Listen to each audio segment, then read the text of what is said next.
Congratulations guys and welcome to Royal Q family.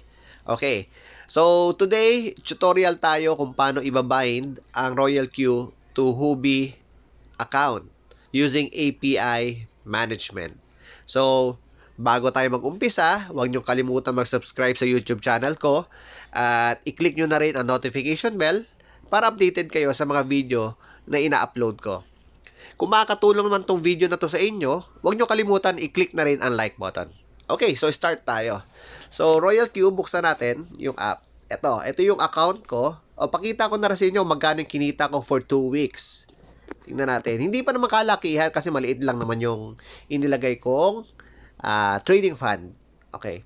So, nag-umpisa ako noong September 5 until today.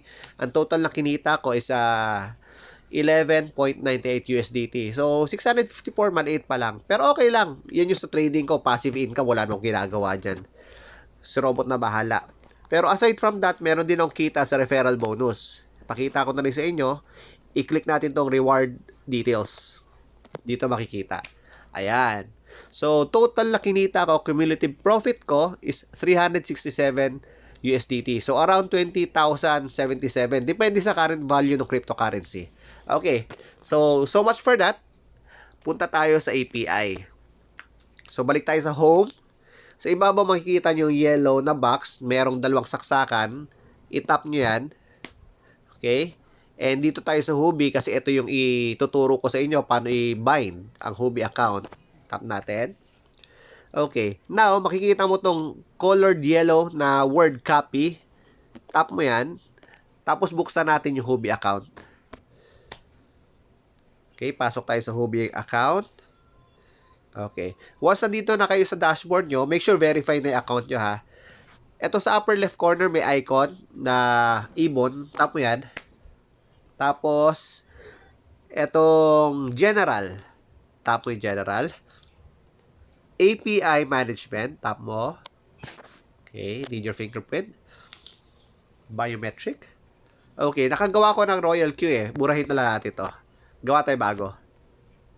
So, create API. Type Royal Q.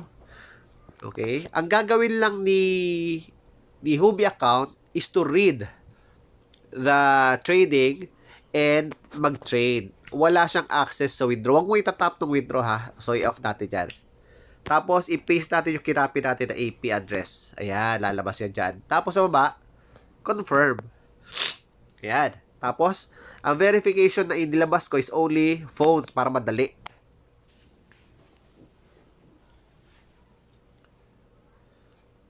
Try natin. Ito na. 374032. And then, confirm. Lalabas ngayon itong access key, secret key. Kopyahin mo yung access key. Make sure na kopya mo na maayos. Tapos, balik ka sa Royal Q app. I-paste mo dito sa access key na box. Okay. Tapos, balik ka ulit sa Huobi. Kopyahin mo naman yung secret key. Make sure na kopya rin na maayos. Balik ka sa Royal Q. Paste mo dito sa secret key. Tapos nito yung verification code. Tap mo send. So, ipapadala niya ngayon sa email mo. So, punta ka sa email. Kunin mo yung verification code. Okay. Antayin natin. 836. Ito na. 837. Yan. Ito yung bagong code. Kopyahin ko. Copy. Balik tayo ngayon sa Royal Q app. Paste natin dito. And then, i-tick nyo tong bilog na I have read the risk notice carefully. And then, finally, bind. Congratulations. So, your Huobi account is already binded to your Royal Q. So, ganyan lang siya kadali, guys. 'Di ba? So, kung may mga katanungan pa kayo, pwede kayo mag-message sa akin sa YouTube at gagawa natin yan ng sunod na video. Okay? See you guys next time. Bye-bye.